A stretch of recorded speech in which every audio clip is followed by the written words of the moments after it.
तो आज था पुश डे वीक 2 का। फर्स्ट वीक में हमने टोटल 5 दिन ट्रेन किया था।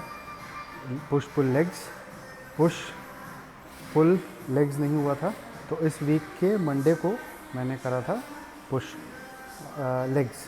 तो आज अब मैंने किया पुश, जिसमें चेस्ट, ट्राइसेप्स और शोल्डर्स थे।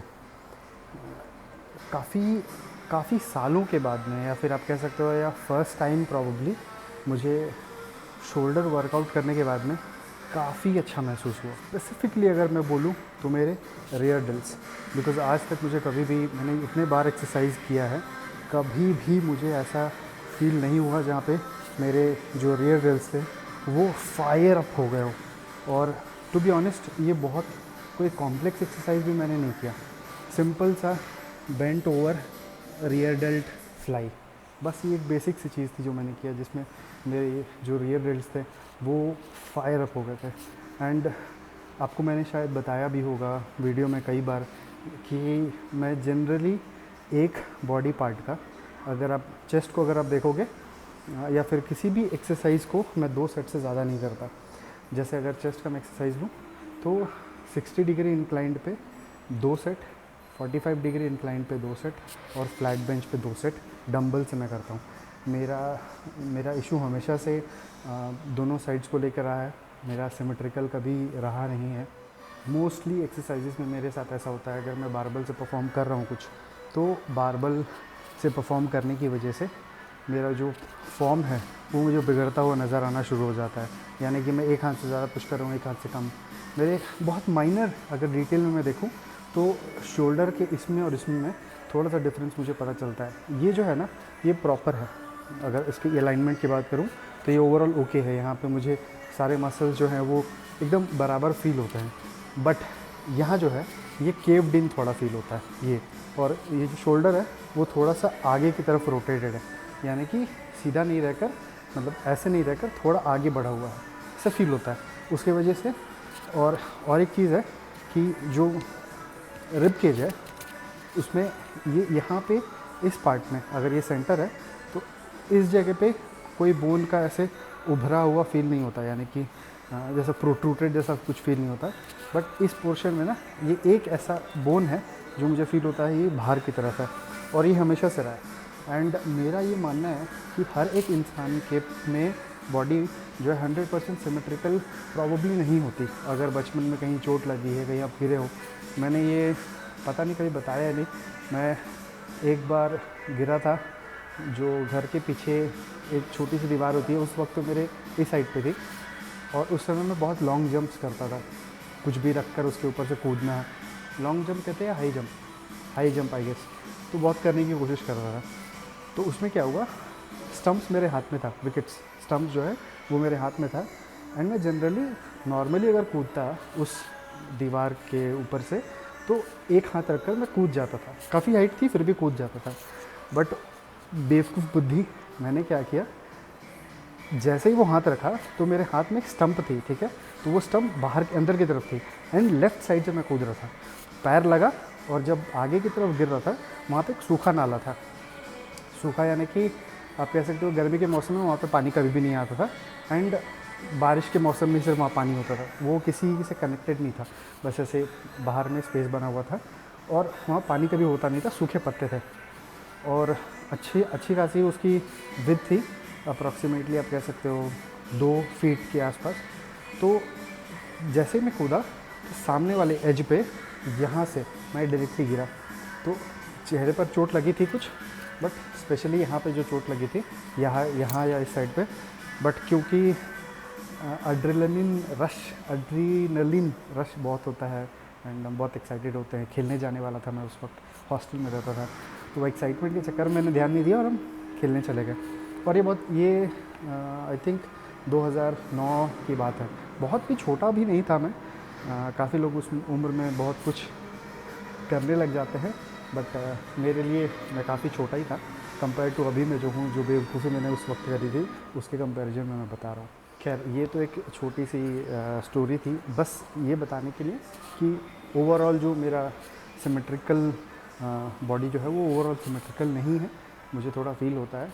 एंड मैंने काफ़ी कहते हैं ना एक्सरसाइज ऐसे करेंगे जहाँ पे अगर जैसे मान लो मैं डंबल प्रेस कर रहा हूँ तो दोनों के बराबर सेट हो गए, तो लास्ट में एक इस आर्म से एक्स्ट्रा मैं 5 रेपिटेशन या 10 रेपिटेशन करा करता था, ताकि वो बैलेंस आउट करने की मैं कोशिश कर सकूँ। बट वो जनरली ज़्यादा समय तक टिका नहीं एंड उतना ज़्यादा मैटर मेरे लिए करता नहीं है, क्योंकि आई थिंक अगर पोस्टीरियर चेन के जितने मसल्स हैं, अपर बैक, नेक से लेकर पूरे लो बैक तक, या ओवरऑल मसल्स अगर डेवलप होते हैं एंड सही तरीके से स्ट्रॉन्ग होते हैं, जो लेंथ टेंशन रिलेशनशिप होता है ना मसल का, बेसिकली मसल की जो साइज़ होती है वो अपने एक पर्टिकुलर लेंथ में सबसे ज़्यादा टेंशन क्रिएट कर सकता है। आप ऐसे समझो जैसे रबर बैंड है, आप अगर उसको ज़्यादा खींचोगे तो वो टूट जाएगा, नहीं खींचोगे तो उसमें कोई टेंशन नहीं है, वो लूज़ होगा। बट अगर आप उसको खींचते हो तो कुछ लेंथ, इतने से इतने लेंथ तक में उसका टेंशन जो है ना वो मैक्सिमम होता है किसी एक पॉइंट पे। तो मसल का भी एक लेंथ टेंशन रिलेशनशिप होता है कि एक पर्टिकुलर लेंथ में एक टेंशन क्रिएट होगा। तो अगर बैक के मसल्स में उतना लेंथ, अगर उतना स्ट्रेंथ आ गया, फ्रंट के जितने भी मसल्स हैं एंटीरियर, जैसे चेस्ट हो गए, मेजर माइनर, उसके बाद में एब्डोमिनल एंड मेरे स्कैपुलर रीजन में जितने भी मसल्स होते हैं, सब स्कैपुलरिस वगैरह एट्सेट्रा 4 जो मसल्स हैं वो सारे अगर अच्छे से स्ट्रॉन्ग हो रहे हैं एंड मेरे बैक के मसल स्ट्रॉन्ग हो रहे हैं, तो आई थिंक पॉस्चर जो है वो अपने आप, मतलब ये जो शोल्डर अगर मेरा आगे आ भी रहा है तो वो ऑटोमेटिकली ये पीछे चला जाएगा। ठीक है, तो वो एक चीज़ है। एंड एक और एडेड पॉइंट मैं बताऊं, अगर आपने नोटिस किया है कि मैं अब जो है वो जिम में वीडियोस बना रहा हूँ। ये जिम है मेरा, एक दिन मैं आराम से बैठकर वीडियो शूट कर आपको दिखाऊंगा, बट अभी तो नहीं, अभी बस मैं वीडियो बना रहा हूँ बिकॉज़ आज थोड़ा सा लेट हुआ। आज मैं अपने एक दोस्त से बात कर रहा था, जिसकी वजह से थोड़ा टाइम एक्सटेंड हो गया, तो उस वजह से मैं जिम लेट आया। बट अगेन मेरा जो डिनर है वो मैंने पहले ही प्रिपेयर कर लिया था, तो आज मेरे दिमाग में वो टेंशन नहीं है कि घर जाके डिनर प्रिपेयर करना है, तो वो सॉर्टेड है, तो आराम से मैं घर जाकर खा सकता हूँ। तो लास्ट मोमेंट में मैं ऊपर जाने की जगह, क्योंकि जिम पूरा खाली है, तो मैंने यहीं पे वीडियो रिकॉर्डिंग करनी शुरू कर दी। प्रॉब्ली आपको इनिशियल अभी थोड़ी देर पहले तक मैं गाना भी बजता वो सुनाई दिया होगा, या फिर अभी भी बजेगा। तो ये लास्ट है, ऑलमोस्ट आधे घंटे के अंदर में शायद जिम भी बंद हो जाएगा 10 बजे तक में। अभी लगभग 9:30 बज रहे हैं एंड मैंने कल का वीडियो एडिट तो कर दिया है, बट वो अपलोड नहीं हो रहा। I don't know what the reason is. WiFi connected है, स्पीड भी है, बट वो अपलोड नहीं हो रहा। तो I would take some time, आज रात 12 बजे से पहले मैं उसको अपलोड कर दूं, ताकि ये वीडियो कल मैं अपलोड कर सकूं। आज है ट्यूसडे, आज मैंने किया था push chest, tricep and shoulders, and ये काफ़ी बर्नआउट सेशन था, बहुत मज़ा आया। एंड ये जो पहला स्टेप है ना, जहाँ पे मैं जिम में आकर वर्कआउट मतलब वीडियो बनाया मैंने नीचे फ्लोर में ही, कोशिश करूँगा कि आने वाले कुछ टाइम में यहाँ पे सब लोग भी हों, तो मैं यहाँ पे ट्राइपॉड लगाकर एक्सरसाइज कर सकूँ।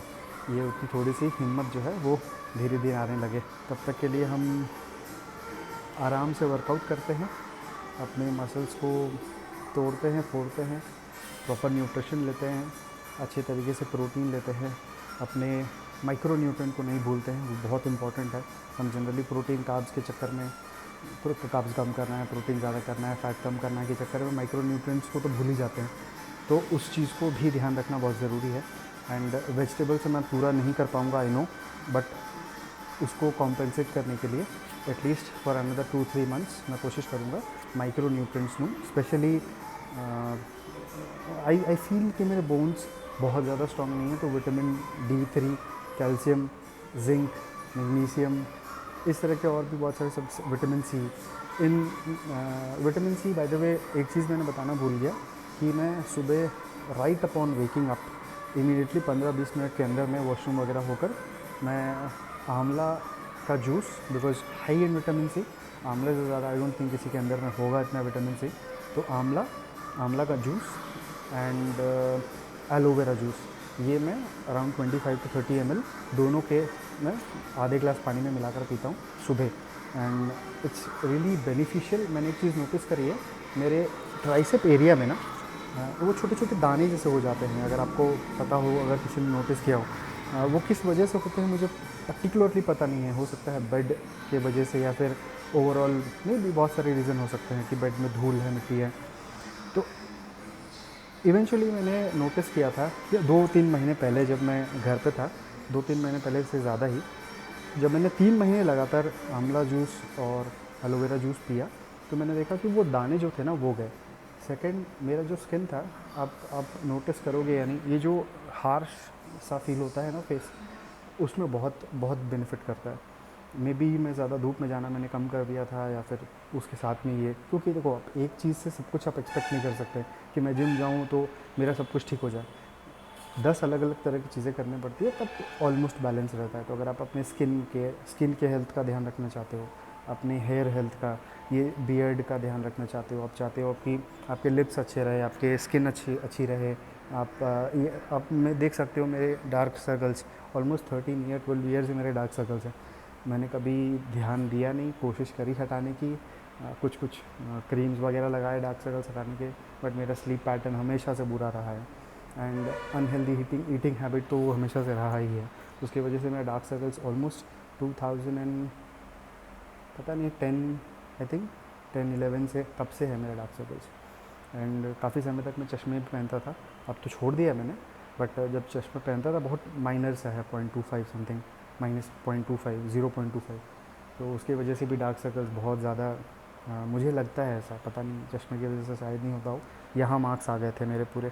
तो ओवरऑल काला भूत कहते हैं ना, रात को अगर मैं किसी के सामने आ जाऊँ तो लोग डर के जान निकल जाए, तो उस तरह का हाल था। और दूसरी चीज़ है हेयर ग्रोथ। आप देखोगे मेरा जो हेयर लाइन है वो बहुत ज़्यादा पीछे की तरफ नहीं है, but still compare to 10 years back जो मेरा था, उससे काफ़ी हद तक वो पीछे जा चुका है ओवरऑल। तो एक चीज़ मैंने नोटिस किया है, काफ़ी मैंने कुछ ऑयल वगैरह यूज़ किया था, बहुत सारे लोग बाल के डॉक्टर को क्या कहते हैं, हेयर स्पेशलिस्ट, जो भी, डर्माटोल नहीं, स्किन स्पेशलिस्ट, जो भी, तो वो कहते हैं तेल से कुछ नहीं होता है। बट मैंने पर्सनली जब मैं बैंगलोर में था कुछ साल पहले के लिए, कुछ सालों तक, 2 साल तक, तो मैंने कुछ तरह के तेल यूज़ करे थे, जिससे मेरे बालों की थिकनेस जो है ना वो बढ़ी थी थोड़ी सी, ऐसा नहीं मैं कहूँगा कि बहुत ज़्यादा। अगर आप मैं इंस्टाग्राम का हैंडल नीचे वो जो डिस्क्रिप्शन होता है ना वहाँ मैं डालूँगा, उसमें एक पिक्चर होगा मेरा ऐसे टर्न हुआ हुआ, मेरे लंबे बाल थे, मेरे आइडियली आप कह सकते हो इतने लंबे बाल थे, यहाँ से आधा बंद था आधा बाल था। तो वो जो हेयर था ना उसमें आपको उतना ज़्यादा थिकनेस नहीं दिखेगी, बिकॉज मैं यहाँ से घर चला गया था, ऑयल जो यूज़ करना था वो बंद किया था, प्लस जहाँ मैं रहता हूँ, जहाँ मेरा घर है, वहाँ का पानी जो है ना वो उतना अच्छा नहीं था। फ्लोराइड या फिर फ्लोरीन या फिर कुछ तो होता है ना पानी में, जिससे पानी ख़राब हो जाता है, तो उस तरह का पानी आ रहा था। बहुत हद तक नदी का जो पानी है वो भी यूज़ हो रहा था, बट वो अच्छा नहीं था, क्लोरीन यूज़ किया जाता था उसको ब्लीच करने के लिए समथिंग। तो उस वजह से जो मेरा हेयर हेल्थ था बहुत कम हो गया था। जहाँ पे मैं जब बन बनाता था तो अगर मैं ऐसे बन पकड़ूँ तो ऑलमोस्ट ऐसे पकड़ाता था, बट जब घर गया तो वो बन ऑलमोस्ट इतना हो गया। तो जो हेयर की थिकनेस थी वो भी गई, एंड जो मेरे बाल थे वो भी झड़ने लगे थे, वो टूटने लगे थे। तो वो एक चीज़ मैं समझ सकता हूँ कि हेयर हेल्थ मेंटेन करना बहुत ज़रूरी है, इसलिए नहीं क्योंकि आप बाल बढ़ाना चाहते हो, रादर आपके लंबे समय तक बाल रहें। कुछ लोगों को फ़र्क नहीं पड़ता, सी आई एम अ पर्सन, मुझे फ़र्क नहीं पड़ता। वो तेल लगाना भी किसी के वजह से मैंने शुरू किया था, और किसी के वजह से जब आप शुरू करते हो अपने वजह से नहीं करते तो आप छोड़ भी देते हो कुछ टाइम के बाद में। हालांकि मुझे समझ आया था कि हाँ उस ऑयल के यूज़ की वजह से काफ़ी हद तक ग्रोथ हुई थी। एंड जब मैं उसके 6 महीने पहले बैंगलोर से पहले दिल्ली में था, वहाँ पे मैंने 7-8 महीने तक लगातार कोकोनट ऑयल का बहुत यूज़ किया है।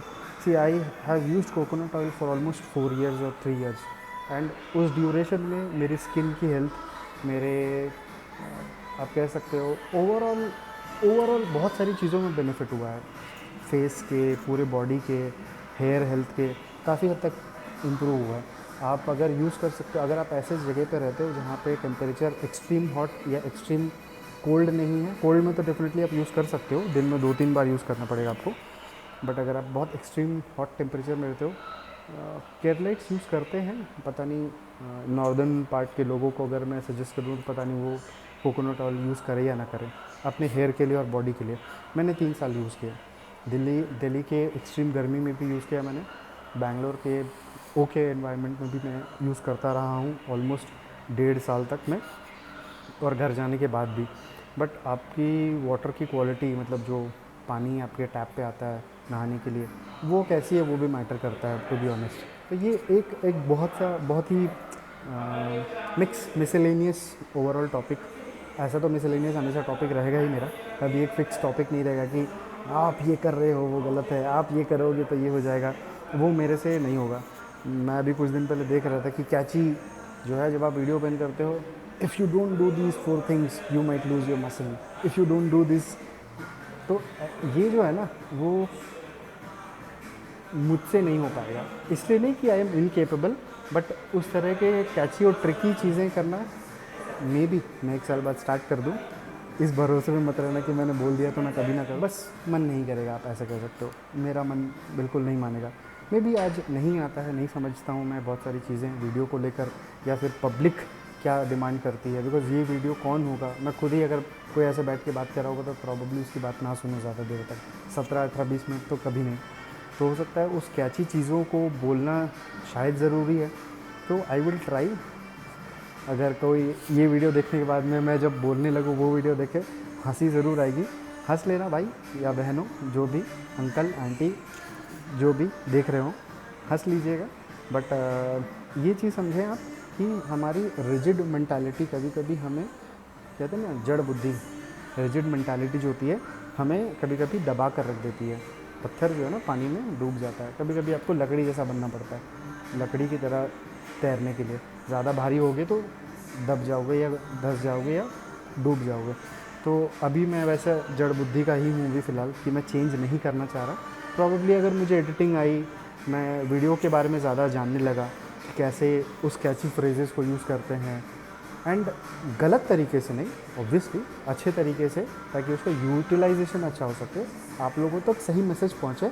बट वो जो डोपामिन है ना, अल्टीमेटली वो कैची थिंग्स से ही अट्रैक्ट होता है। अच्छा थंबनेल, अच्छा वीडियो, फ्रेज़ जो कैचिंग फ्रेज़ हो इनिशियली, वो मैं सब कुछ ट्राई करूँगा लेटर स्टेज में। अभी तो फ़िलहाल मेरे लिए ये बहुत अच्छा फील हो रहा है। कंफर्टेबल मैं नहीं हूँ, बट कंफर्टेबल जैसे होने लगूँगा, यहाँ ट्राइपॉड लगाया, एक्सरसाइज चालू।